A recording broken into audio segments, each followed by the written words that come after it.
What's up, hobby friends? My name is Casey and welcome to another miniature rescue. Today, we're gonna rescue and paint some old Warhammer Terminators.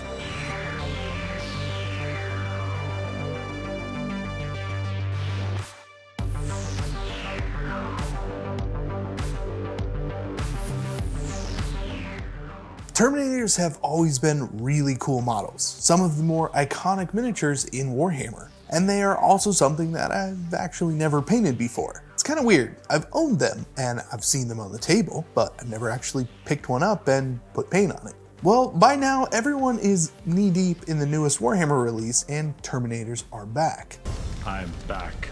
So there has been a tremendous amount of excitement around the most recent and shiniest models. So what does that mean for the old ones? Are they just not really worth looking into anymore or buying? Well, let's check eBay and take a look at the state of the Terminator market. First, let's quickly search for used Terminators and sort by lowest price. There are a ton of listings on eBay right now, and with Leviathan coming out, we should start to see these prices go down even lower. The market is being flooded with even more models because of the apparent success of the 10th edition launch, and the new models will likely push down the price of most of the older ones in the coming months.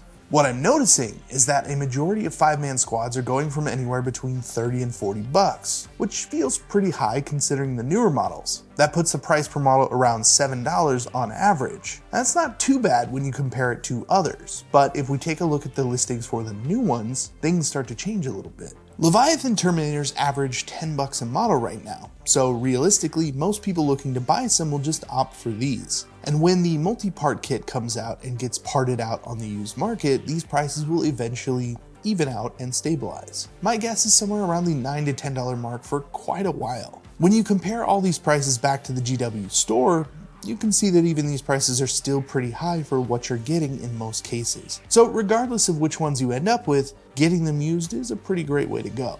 There are, of course, limited edition models like the ones we're actually going to be rescuing today, and those prices will constantly be shifting depending on their availability. The best price I could find on eBay for some of the Space Marine Hero sets was around $35 per model, so really pretty high for what they actually are.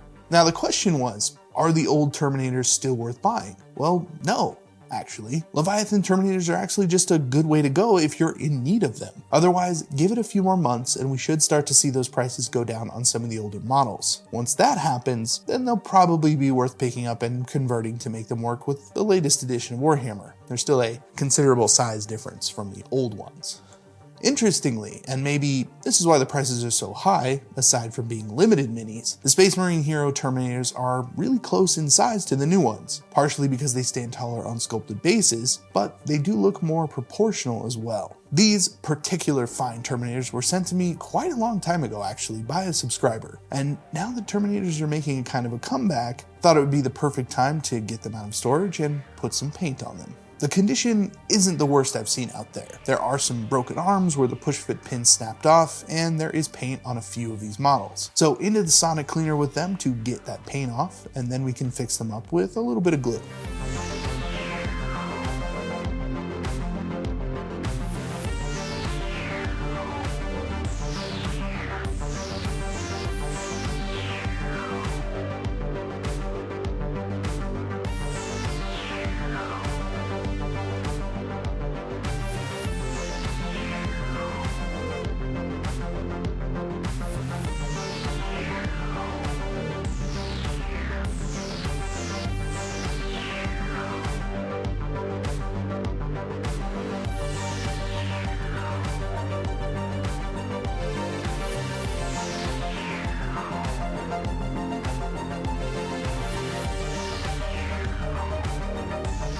Now I know that most of these are supposed to be various types of heroes in different chapters of Space Marines, but honestly, I've been really wanting to paint some of those Dark Angels. The iconic bone armor is just, it's good, and I want to do it right now. So I think I'm just going to go for it and try and get some cool looking models. Now, I am still dealing with a bit of a hand injury. It's getting better, but you know. So in order to accomplish this paint scheme, we are going to be relying on a few easy tricks with an airbrush and some washes to really bring these colors to life. Not that you technically need an airbrush to accomplish this, it's more of the order in which the colors go down than anything. A dry brush would accomplish the same thing and technically save a step later on. but we'll get to that. The first color to go down will be brown all over the model. This will serve as the shadow color and as a base coat for the brighter colors to stick to. Painting white is usually pretty tricky, but doing a bone color means there's quite a bit of brown and yellow in the mix, so it helps keep things pretty smooth, even if you want to paint this in with just a regular brush. Next up will be a very yellow off-white. This is really what most of the model will end up looking like, a nice bone color with some brown shadows. I want to get this into all of the raised details and just sneak it in above the shadows. I still want that brown to show through just a little bit, but if it doesn't, we can bring in more of that sepia bone color later on if we need to. Finally, a highlight of bright off-white. Ivory is usually a good way to go. As long as it has enough yellow in it, it still reads like bone. I want this color to mainly help bring attention to the top part of the model, the shoulders and the face, just to make sure that they are the brightest points on the model and really catch the eye when you first look at them.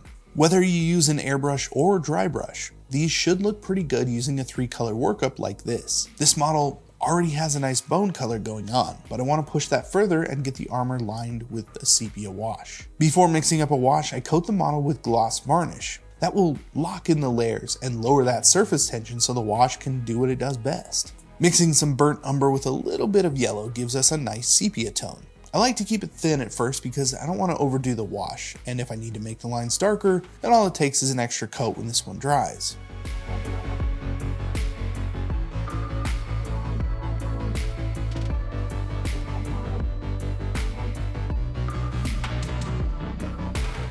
After the wash sets up, I spray the model with a satin varnish. This locks in the oils and takes away any of the shine that model had from the gloss varnish. Once that's all dry, you can come back in with a dry brush and just catch the edges, or use a small brush to edge highlight with. Now, I opted for the regular edge highlight because even with my claw hand that I'm currently dealing with, I can at least get paint in there and make some kind of thick edge highlights. That they are thicker lines than you normally would want is specifically so I can come back in with some weathering and chip away the edges of that armor. But before that, I'm going to fill in the Aquila with a mid-tone green with the intention of washing it down later, and all of the raised markings across the armor as well as the gun will get some silver.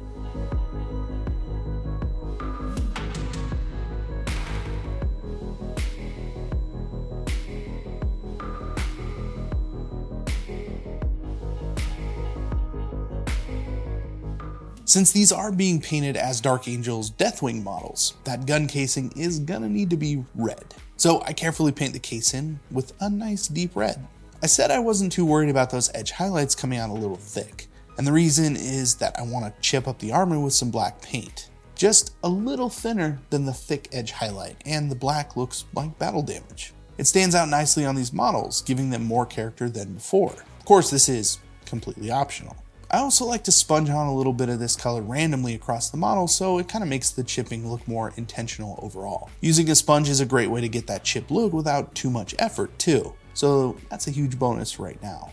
To bring out the detail on everything else, I'm going to use some Tamiya black panel liner. This will get right into the recesses of the metallics and make them look pretty good without doing a lot of extra work. The same for the gun and Aquila.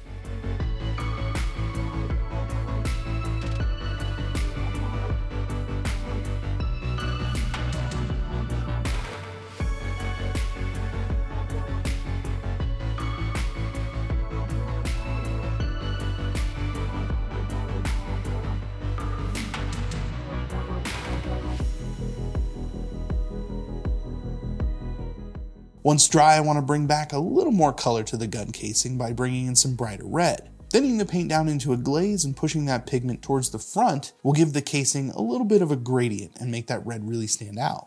The Aquila gets a little bit of bright green on the outside sections to really brighten it up, and that pretty much finishes up the model. The base I kept pretty simple. I painted in a few of the details, some bullet casing, steel beams, and things like that, and the rest was just brown. I covered that with a darker brown pigment powder followed up with kind of a red-orange. This gives the base enough detail without taking away from the model, and it's easy enough to replicate on an entire army if I ever wanted to go into something like that. These are my first Terminators, and I gotta say, I really like these models. The size makes it great for doing fun things like armor chipping, it's great for edge highlighting, and when it comes to Dark Angel specific models, the cloth is actually really great to paint. The fact that these minis are making a comeback in such a big way almost guarantees that the prices of older versions are sure to drop.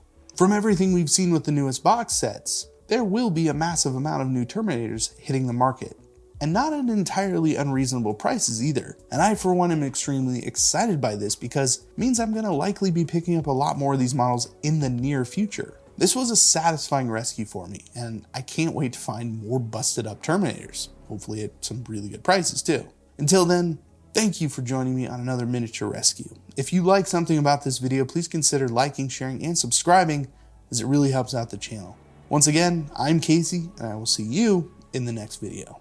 And of course, here are the finished Deathwing Terminators. Thanks again.